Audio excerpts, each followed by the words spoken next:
ہم کریں گے ہر مظلوم کی حمایت۔ السلام علیکم ناظرین، میں ہوں حورین فاطمہ اور آپ دیکھ رہے ہیں حمایتی نیوز HD چینل۔ نظر ڈالتے ہیں آج کی اہم خبر پر۔ سانگھڑ اونٹنی کی ٹانگ کاٹنے کا معاملے پر ملزمان عدالت میں پیش۔ ملزمان 6 روزہ ریمانڈ کے بعد جیل کسٹڈی کر دیے گئے۔ سانگھڑ بیورو چیف وقار بھٹی سانگھڑ اونٹنی کے معاملے میں اہم پیش رفت۔ سیکشن A23 کے تحت ایک اور FIR درج۔ پولیس نے مبینہ ملزم عابد شر سے 30 بور پسٹل برآمدگی کا مقدمہ دے دیا۔ سانگھڑ اونٹنی کا مالک سومر بہن عدالت پہنچ گیا۔ سول جج اینڈ جوڈیشنل مجسٹریٹ 1 کو انصاف کے لیے درخواست۔ جج حبیب اللہ سیال کی اونٹنی کے مالک سے 162 کے تحت بیان قلم بند کرنے کے احکامات جاری۔ پولیس نے اب تک اونٹنی کے معاملے 51 52 53 3 FIR درج کی ہیں۔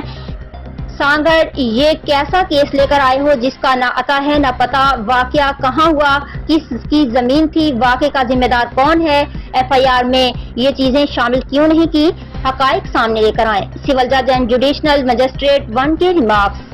مزید خبروں اور اپڈیٹ سے باخبر رہنے کے لیے دیکھتے رہیں حمایتی نیوز HD چینل۔